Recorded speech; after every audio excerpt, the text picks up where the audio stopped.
तो दोस्तों good morning. आप सभी का आपके यूट्यूब चैनल गौतम स्टडी अड्डा पे बहुत बहुत स्वागत है। मैं गौतम कुमार आज आप लोगों के लिए 3 जून 2020 का इंपॉर्टेंट करंट अफेयर्स लाया हूं जो आपके आने वाले एसएससी बैंकिंग रेलवे के एग्जाम में आ सकते हैं। तो दोस्तों अगर आपको इस वीडियो से रिलेटेड पीडीएफ चाहिए तो नीचे दिए गए डिस्क्रिप्शन बॉक्स में लिंक दिया गया है, वहां जाकर के पीडीएफ को डाउनलोड कर सकते हैं। और अगर आप लोग मेरे चैनल पे नए हैं, अभी तक सब्सक्राइब नहीं किए हैं ना, तो प्लीज सब्सक्राइब जरूर कर दीजिएगा। और सब्सक्राइब करने के बाद बेल आइकन आएगा, बेल आइकन को ऑल पे प्रेस जरूर कीजिएगा ताकि मेरे वीडियो का सारा नोटिफिकेशन आपको मिलते रहे।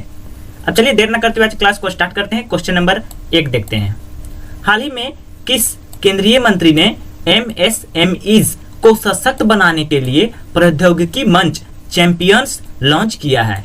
तो दोस्तों यहाँ एमएसएमई का बात है। एमएसएमई जिसका फुल फॉर्म होता है माइक्रो स्मॉल मीडियम इंटरप्राइजेस। तो दोस्तों एमएसएमई को सशक्त बनाने के लिए प्रौद्योगिकी मंच चैंपियंस का लॉन्च किस केंद्रीय मंत्री के द्वारा किया गया है? तो आपका आंसर होने वाला है ऑप्शन ए, नरेंद्र मोदी। दोस्तों नरेंद्र मोदी जो कि चैंपियंस लॉन्च किए हैं, एमई को सशक्त बनाने के लिए प्रौद्योगिकी मंच चैंपियंस को लॉन्च किए हैं। आइए इंपॉर्टेंट पॉइंट को जान लेते हैं। प्रधानमंत्री नरेंद्र मोदी ने अपनी शिकायतों को हल करने, प्रोत्साहित करने, समर्थन करने, सहायता करने और मदद करने के लिए छोटी इकाइयों को बड़ा बनाने के लिए प्रौद्योगिकी मंच चैंपियंस लॉन्च किया है। उत्पादन और राष्ट्रीय शक्ति के लिए हालिया प्रक्रियाओं के निर्माण और सामंजस्यपूर्ण अनुप्रयोग के लिए उद्देश्य है। यह एमएसएमई मंत्रालय का वास्तविक नॉन स्टॉप शॉप समाधान है। और दोस्तों मैं आपको बता दूं कि एमएसएमई मंत्रालय के मंत्री हैं, ये आपके सामने ऑप्शन बी में नितिन गडकरी और निर्मला सीतारमण जो कि आपके वित्त मंत्री हैं, फाइनेंस मिनिस्टर हैं वर्तमान समय में। चलिए नेक्स्ट क्वेश्चन देख लेते हैं। क्वेश्चन नंबर 2, हाल ही में किसने जीवन रक्षक तकनीक के लिए समान पहुंच के लिए सी टैप लॉन्च किया है? दोस्तों ये क्वेश्चन इंपॉर्टेंट हो जाता है, स्टार मार्क जरूर कीजिएगा। दोस्तों जीवन रक्षक तकनीक के लिए समान पहुंच के लिए सी टैप किसने लॉन्च किया है? तो आपका आंसर होगा ऑप्शन सी, WHO। दोस्तों WHO के द्वारा लॉन्च किया गया है। अब चलिए इससे महत्वपूर्ण पॉइंट को जान लेते हैं क्या है। विश्व स्वास्थ्य संगठन WHO यानी वर्ल्ड हेल्थ ऑर्गेनाइजेशन ने जीवन रक्षक तकनीक के लिए समान पहुंच के लिए ID कोविड-19 प्रौद्योगिकी एक्सेस पूल लॉन्च किया है। तो दोस्तों यहाँ पास सी टेप का फुल फॉर्म हो जाता है C फॉर कोविड-19, T for technology, A for access और P फॉर पूल। कोविड-19 टेक्नोलॉजी एक्सेस पूल इसका फुल फॉर्म होता है। यह कम से कम 37 देशों के अनुरोध के बाद लॉन्च किया गया है, जिन्होंने वैश्विक स्वास्थ्य संकट से निपटने के लिए टीके, दवाओं और अन्य दैनिक उपकरणों के सामान्य स्वामित्व के लिए विश्व स्वास्थ्य संगठन के संयुक्त रूप से अपील की थी। सी टेप का उद्देश्य अनुसंधान और सूचना के आदान प्रदान के माध्यम से टीकों और दवाओं के विकास में तेजी लाना और विकसित किए गए किसी भी उत्पाद के लिए विनिर्माण क्षमता को बढ़ाना है। अब चलिए यहाँ WHO का बात आया तो WHO के बारे में जानकारी ले लेते हैं।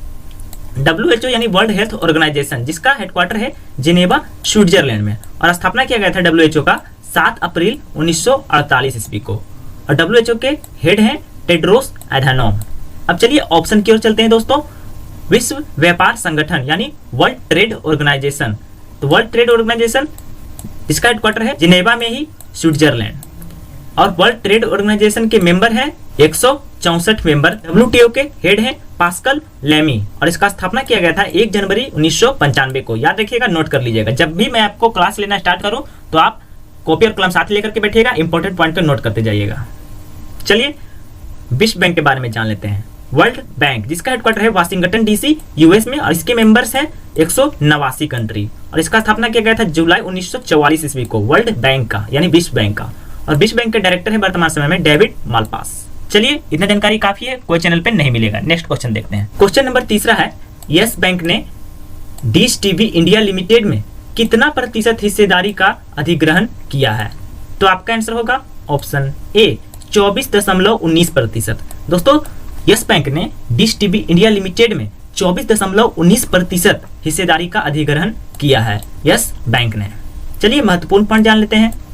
यस बैंक ने डिश टीवी इंडिया लिमिटेड में 24.19% हिस्सेदारी का अधिग्रहण किया है। एक निगम जो भारत में डायरेक्ट टू होम DTH, जिसका फुल फॉर्म होता है डायरेक्ट टू होम टेलीविजन सेवा प्रदान कर रहा है। डिश टीवी के ऋण के भुगतान में डिफॉल्ट रूप से धन्यवाद के कारण 44.53 करोड़ गिरवी शेयरों के आवाहन के बाद और कुछ अन्य कंपनियां। चलिए दोस्तों, यहाँ यस बैंक का बात आया है तो यस बैंक के बारे में जानकारी ले लेते हैं। यस बैंक जिसका हेडक्वार्टर है मुंबई में, महाराष्ट्र, और यस बैंक के MD एंड CEO हैं प्रशांत कुमार, और यस बैंक का टैगलाइन है एक्सपीरियंस आवर एक्सपर्टाइज। चलिए नेक्स्ट क्वेश्चन देख लेते हैं। क्वेश्चन नंबर 4 आपके सामने है। हाल ही में किसने इस्पात मंत्रालय में सचिव का पदभार संभाला है? दोस्तों आजकल बहुत सारे नए नए अपॉइंटमेंट हो रहे हैं, सबको एक साथ लिख लीजिएगा दोस्तों, और ये क्वेश्चन बहुत इंपॉर्टेंट हो जाता है अपॉइंटमेंट से जो रिलेटेड है। तो दोस्तों किसने इस्पात मंत्रालय में सचिव का पदभार संभाला है? तो आपका आंसर होगा ऑप्शन सी, प्रदीप कुमार त्रिपाठी। दोस्तों प्रदीप कुमार त्रिपाठी ये आपके सामने हैं, जो कि हाल ही में इस्पात मंत्रालय में सचिव का पदभार ग्रहण किया है। अब चलिए महत्वपूर्ण पॉइंट जान लेते हैं। प्रदीप कुमार त्रिपाठी ने भारत सरकार के इस्पात मंत्रालय के सचिव के रूप में पदभार संभाला। इससे पहले वह कार्मिक और प्रशिक्षण विभाग में विशेष सचिव और स्थापना अधिकारी के रूप में तैनात थे। अब चलिए ऑप्शन की ओर चलते हैं। अनीता कोटवानी। दोस्तों अनीता कोटवानी जो कि हाल ही में कैरेट इंडिया के मुख्य कार्यकारी अधिकारी यानी CEO नियुक्त किए गए हैं। और ऑप्शन बी में है अरुण सिंघल। दोस्तों अरुण सिंघल जिनको हाल ही में FSSAI के नए मुख्य कार्यकारी अधिकारी यानी CEO नियुक्त किया गया है। FSSAI जिसका फुल फॉर्म होता है दोस्तों food safety and standards authority of India. अब चलिए इस्पात मंत्रालय की ओर चलते हैं। Union minister of steel Dharmendra Pradhan है, याद रखिएगा, नोट कर लीजिएगा, Dharmendra Pradhan union minister of steel हैं। चलिए अगला क्वेश्चन देख लेते हैं। क्वेश्चन नंबर 5वां, किस देश ने विश्व स्वास्थ्य संगठन यानी WHO से अपने सभी संबंधों को समाप्त करने की घोषणा की है? WHO वर्ल्ड हेल्थ ऑर्गेनाइजेशन से कौन सा देश है जो कि अपने सभी संबंधों को समाप्त करने का घोषणा किया है? तो आपका आंसर होने वाला है ऑप्शन डी, अमेरिका। दोस्तों अमेरिका ने वर्ल्ड हेल्थ ऑर्गेनाइजेशन से अपने सभी संबंधों को समाप्त करने जा रहा है। अब चलिए महत्वपूर्ण पॉइंट में जान लेते हैं क्या क्या बात है। अमेरिकी राष्ट्रपति डोनाल्ड ट्रंप ने कहा है कि अमेरिका विश्व स्वास्थ्य संगठन के साथ अपने संबंधों को समाप्त कर रहा है क्योंकि उसने दुनिया भर में कोविड-19 यानी कोरोना वायरस महामारी के कारण हुई मौतों और विनाश के लिए इसे और चीन को दोषी ठहराया। अब चलिए यहाँ अमेरिका का बात आया तो अमेरिका के बारे में जानकारी ले लेना जरूरी है। अमेरिका जिसका राजधानी है वाशिंगटन DC में, जहां वर्ल्ड बैंक का हेडक्वार्टर भी है। दोस्तों अमेरिका का मुद्रा है अमेरिकन डॉलर और राष्ट्रपति है डोनाल्ड ट्रंप। अब चलिए ऑप्शन की ओर चलते हैं। चीन जिसका राजधानी है बीजिंग, युआन इसका मुद्रा है और चीन के राष्ट्रपति हैं शी जिनपिंग। चलिए जापान देख लेते हैं जिसका राजधानी है टोक्यो, जापानीज येन इसका मुद्रा है और जापान के प्रधानमंत्री है शिंजो अबे। चलिए भारत देख लेते हैं। भारत जिसका राजधानी है न्यू दिल्ली और भारत के राष्ट्रपति हैं रामनाथ कोविंद जी और प्रधानमंत्री हैं श्री नरेंद्र मोदी जी, जिनको बच्चा बच्चा जानता होगा, और उपराष्ट्रपति हैं वेंकैया नायडू। दोस्तों अगर मेरा वीडियो अच्छा लग रहा है आपको तो वीडियो को ज्यादा शेयर और लाइक जरूर कीजिएगा, शेयर और लाइक करना ना भूलें। और अगर आप लोग मेरे चैनल पे नए हैं, अभी तक सब्सक्राइब नहीं किए हैं तो सब्सक्राइब जरूर कर दीजिएगा, क्योंकि सब्सक्राइब करने से मुझे मोटिवेशन मिलेगी और मैं ऐसे ही आपके लिए अच्छी तरह से वीडियो प्रोवाइड करूंगा। चलिए नेक्स्ट क्वेश्चन देखते हैं। क्वेश्चन नंबर 6, हाल ही में 1 लाख बिस्तर तैयार करने वाला पहला राज्य कौन बना? दोस्तों कोरोना वायरस के कारण 1 लाख बेड यानी बिस्तर तैयार करने वाला पहला राज्य भारत का कौन बन गया है?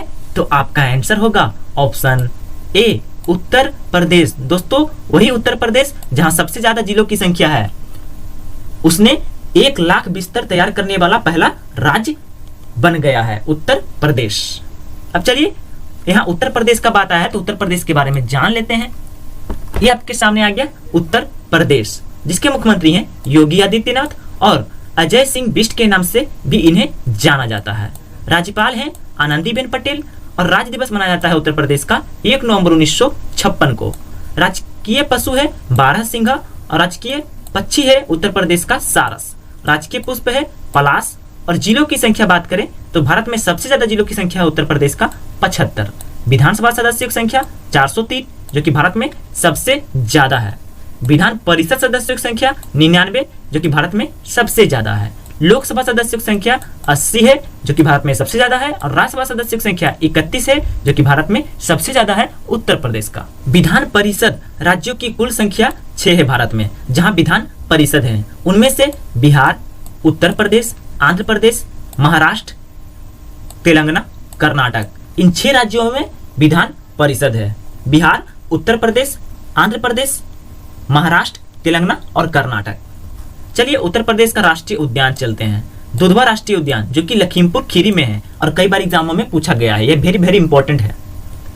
ताप विद्युत केंद्र पनकी, हरदुआगंज, ओबरा, अनपड़ा और टांडा ताप विद्युत केंद्र है उत्तर प्रदेश में। परमाणु विद्युत केंद्र नरौरा जो कि बुलंदशहर में स्थित है और बहुत इंपॉर्टेंट है ये नरौरा परमाणु विद्युत केंद्र। चलिए प्रमुख लोकगीत चलते हैं उत्तर प्रदेश में। बिरहा, चैती, ढोल, कजरी, रसिया, आल्हा, पूरन भगत और भृत हरि। चलिए प्रमुख लोक नृत्य देख लेते हैं। कर्मा, चांचली, छपेली, छोलिया, पांडव और भौला नृत्य। चलिए वन्य जीव विहार कौन कौन सा है उत्तर प्रदेश में, ये भी जान लेते हैं। चंद्रप्रभा वन्य जीव विहार जो कि वाराणसी में स्थित है और कई बार एग्जाम में पूछा भी गया है। किशनपुर वन्य जीव विहार ये भी इंपॉर्टेंट है। और कैमूर वन्य जीव विहार जो कि मिर्जापुर में स्थित है और ये भी कई बार एग्जाम में पूछा गया है, कैमूर वन्य जीव विहार। हस्तिनापुर वन्य जीव विहार, महावीर स्वामी वन्य जीव विहार। और उच्च न्यायालय उत्तर प्रदेश का इलाहाबाद में है, जिसके अब नाम बदल कर दिया गया है प्रयागराज। उच्च न्यायालय है उत्तर प्रदेश का और इसका अखंड पीठ है लखनऊ में। चलिए अब ऑप्शन की ओर चलते हैं। ऑप्शन में है उत्तराखंड। उत्तराखंड जिसका राजधानी है देहरादून और मुख्यमंत्री हैं त्रिवेंद्र सिंह रावत और राज्यपाल हैं बेबी रानी मौर्य। उत्तराखंड में कुल जिलों की संख्या है 13। विधानसभा सदस्यों की संख्या पूछा जाए तो 70। लोकसभा सदस्यों की संख्या पूछा जाए तो 5 है उत्तराखंड में। और राज्यसभा सदस्यों की संख्या 3 है। चलिए राजस्थान देख लेते हैं।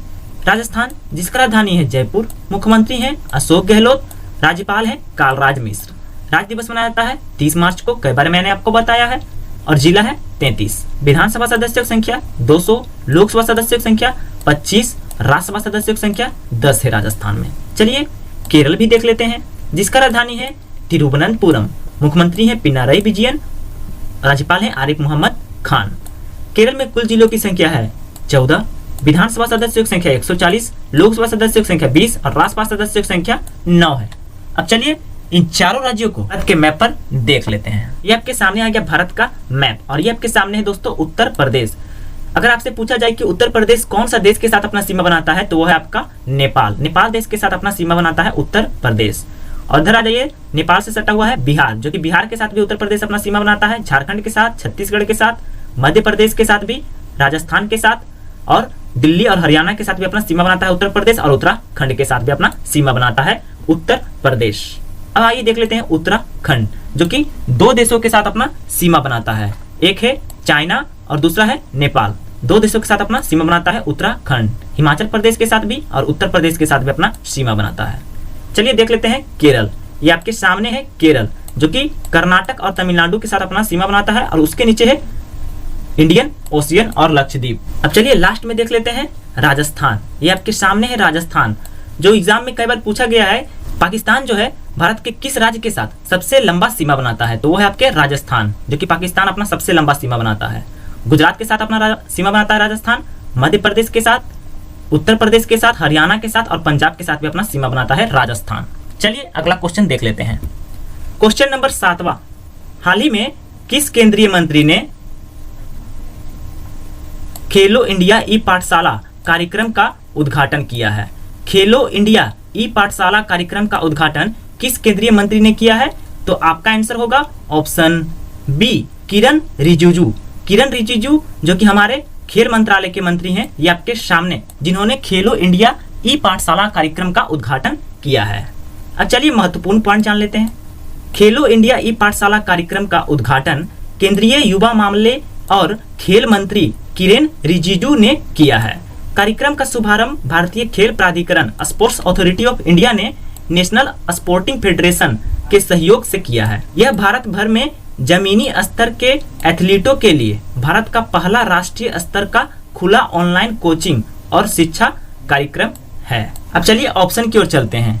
रविशंकर प्रसाद, दोस्तों रविशंकर प्रसाद ने हाल ही में रिस्पॉन्सिबल AI फॉर यूथ और आर्टिफिशियल इंटेलिजेंस पोर्टल लॉन्च किया है। और रविशंकर प्रसाद जो है हमारे केंद्रीय इलेक्ट्रॉनिक्स और सूचना प्रौद्योगिकी, संचार और कानून और न्याय मंत्री हैं। और इनका जो चुनाव क्षेत्र है, कंस्टिट्यूएंसी है, वो है पटना साहिब। चलिए नरेंद्र सिंह तोमर देख लेते हैं। नरेंद्र सिंह तोमर जो कि हमारे agriculture and farmers welfare and rural development minister हैं। और नरेंद्र सिंह तोमर का चुनाव क्षेत्र है, कंस्टिट्यूएंसी क्षेत्र है मध्य प्रदेश में। और ऑप्शन डी में है एस जयशंकर जो कि हमारे फॉरेन मिनिस्टर हैं, विदेश मंत्रालय के मंत्री हैं। और इनका कंस्टिट्यूएंसी क्षेत्र है गुजरात में।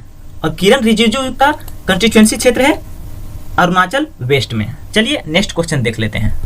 क्वेश्चन नंबर 8वां, हाल ही में पूर्व ओलंपिक स्प्रिंट चैंपियन बॉबी मोरो का निधन कितने वर्ष की आयु में हो गई है? तो आपका आंसर होगा ऑप्शन डी 84 वर्ष। दोस्तों 84 वर्ष की उम्र में ये आपके सामने है पूर्व ओलंपिक स्प्रिंट चैंपियन बॉबी मोरो, जिनका निधन हो गया है 84 वर्ष की आयु में। चलिए महत्वपूर्ण पॉइंट जान लेते हैं। अमेरिकी धावक बॉबी जो मोरो, जिन्होंने 1956 के मेलबर्न ओलंपिक खेलों में 3 एथलेटिक्स स्वर्ण पदक जीते, उनका निधन हो गया। उन्होंने मेलबर्न में 100 मीटर, 200 मीटर और 4 गुना 100 मीटर रिले जीते, स्प्रिंट ट्रेबल जीतने वाले। साथ ही अमेरिकी जेसी ओवेन्स 1936 के बाद पहले व्यक्ति बन गए हैं। नेक्स्ट क्वेश्चन देख लेते हैं। क्वेश्चन नंबर 9वां, हाल ही में किसने रसायन एवं पेट्रो रसायन सचिव का कार्यभार संभाला है? तो आपका आंसर होगा ऑप्शन सी RK चतुर्वेदी। दोस्तों RK चतुर्वेदी ये आपके सामने दिख रहे हैं, जो कि रसायन एवं पेट्रो रसायन सचिव का कार्यभार संभाला है। चलिए महत्वपूर्ण पॉइंट जान लेते हैं। RK चतुर्वेदी को रसायन और उर्वरक मंत्रालय भारत सरकार के तहत रसायन और पेट्रो रसायन विभाग में सचिव के रूप में नियुक्त किया गया है। भारत की वह P राघवेंद्र राव की भूमिका में होंगे। इससे पहले वह संस्कृति मंत्रालय में एक अतिरिक्त सचिव और वित्तीय सलाहकार के रूप में सेवारत थे। उन्होंने CBSE के अध्यक्ष और राष्ट्रीय कौशल विकास प्राधिकरण में महानिदेशक के रूप में भी काम किया है। अब चलिए ऑप्शन की ओर चलते हैं। PR जयशंकर, दोस्तों PR जयशंकर जो कि IIFCL के MD नियुक्त किए गए हैं हाल ही में। और IIFCL का फुल फॉर्म होता है India infrastructure finance company limited. और ऑप्शन बी में है TB मोहनदास पाई, TB मोहनदास पाई जो कि हाल ही में सेवा प्रदाताओं पर IBBI insolvency and bankruptcy board of India के सलाहकार समिति की अध्यक्षता करेंगे। चलिए आज का आखिरी और लास्ट क्वेश्चन देखते हैं। क्वेश्चन नंबर 10वां, 2 जून को किस राज्य का राज्य दिवस मनाया जाता है? तो आपका आंसर होगा ऑप्शन बी तेलंगाना। दोस्तों तेलंगाना का राज्य दिवस मनाया जाता है 2 जून को, क्योंकि यह 2 जून 2014 को बना था। चलिए महत्वपूर्ण पॉइंट जान लेते हैं। तेलंगाना सरकार 2 जून को हर साल तेलंगाना गठन दिवस के रूप में मनाती है।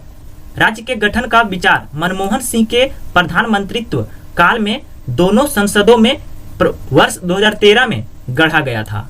अंत में यह 2 जून 2014 को हुआ, तब तेलंगाना का अलग राज्य के रूप में उद्घाटन किया गया और श्री के चंद्रशेखर राव के इसके पहले मुख्यमंत्री बने। और अभी भी तेलंगाना के मुख्यमंत्री हैं के चंद्रशेखर राव और राज्यपाल हैं तमिलिसाई सुंदरराजन। चलिए ऑप्शन की ओर चलते हैं। कर्नाटक जिसका राजधानी है बेंगलुरु, मुख्यमंत्री हैं BS येदियुरप्पा, राज्यपाल हैं वजुभाई वाला। कर्नाटक में कुल जिलों की संख्या 30, विधानसभा सदस्यों की संख्या 224, विधान परिषद सदस्यों की संख्या 75, लोकसभा सदस्यों की संख्या 28 और राज्यसभा सदस्यों की संख्या कर्नाटक में 12 है। चलिए तमिलनाडु देख लेते हैं। तमिलनाडु जिसका राजधानी है चेन्नई, तमिलनाडु के मुख्यमंत्री हैं E पलानीस्वामी और गवर्नर है बनवारीलाल पुरोहित। चलिए आंध्र प्रदेश देख लेते हैं जिसका राजधानी है अमरावती, मुख्यमंत्री हैं YS जगनमोहन रेड्डी और राज्यपाल हैं विश्वभूषण हरिचंदन। आंध्र प्रदेश में कुल जिलों की संख्या 13, विधानसभा सदस्यों की संख्या 175, लोकसभा सदस्यों की संख्या 25 और राज्यसभा सदस्यों की संख्या 11 है आंध्र प्रदेश में।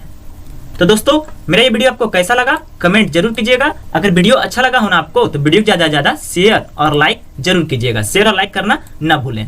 और प्लीज दोस्तों अगर सब्सक्राइब नहीं किए हैं और जो लोग मेरे चैनल पे नए हैं प्लीज सब्सक्राइब जरूर करके जाइएगा। थैंक यू दोस्तों, अपना ख्याल रखिएगा। Stay home stay safe.